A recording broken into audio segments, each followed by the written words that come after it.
वीरल के पिता का एक एक्सीडेंट में हेड इंजरी हुई और घर की जिम्मेदारियों का भार वीरल पर आ गया, जिसने उनके जीवन की दिशा बदल दी।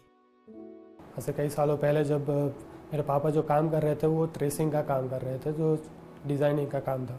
उसके बाद में अचानक से एक समय पे उनका जॉब छूट चुका था और उनका एक्सीडेंट हो गया, जिसकी वजह से ब्रेन में कुछ डैमेज आया था और घर की सारी जिम्मेदारियां मुझ पे आने लगी।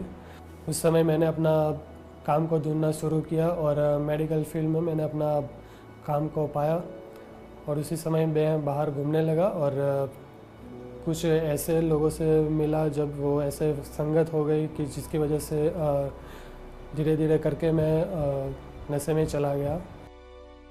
अपने दोस्तों के साथ नशा करते करते वीरल उनका फाइनेंशियल लेवल मैच करने की कोशिश करने लगे। मेरे जो मित्र थे वो मुझसे काफ़ी पैसे वाले थे और मेरा जो लेवल था वो थोड़ा डाउन था।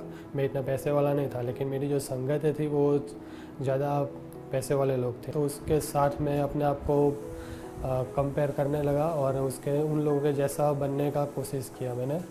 तो उसी दौरान जब मैं धीरे धीरे जो खर्च बढ़ने लगा कि कभी ऐसा करना है, आज उन्होंने खर्च किया, कभी मैंने निकाला पैसा, तो उस तरीके से धीरे धीरे मैं कर्ज़ों में जाने लगा। जो बैंक से मैंने थोड़ा कभी कुछ किसी के पास से पैसे लिए और उसके बाद में उसको देने का जो वायदा किया था उस दौरान मैंने दूसरे से पैसे लेके उसको दे दिए। उस तरीके से काफ़ी समय तक चलता रहा। बैंक से लोन लिया, काफ़ी समय तक लोन चुकाता रहा, लेकिन फिर भी मैं उसमें से बाहर नहीं निकल पा रहा था। इस तरह की परेशानियों के कारण वीरल अशांत थे। मैं चिंता में रहने लगा और मेरा काम करने का कुछ मन नहीं कर रहा था, क्योंकि जो पैसे चुकाना थे उसकी चिंता मुझे सताई जा रही थी।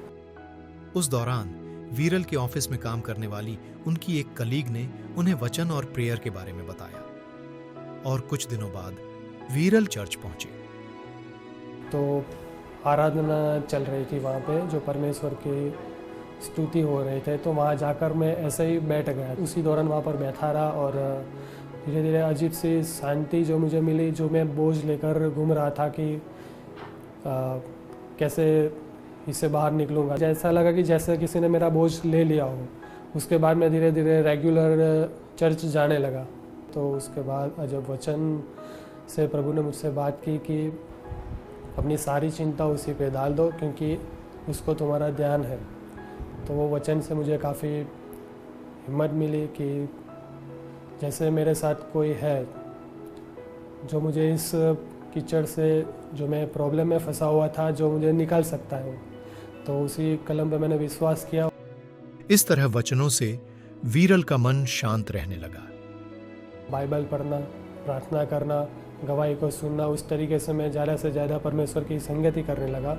उसके बाद धीरे धीरे मेरे जीवन में से वो गलत संगति दूर होने लगी और प्रभु की शांति में मैं बढ़ने लगा।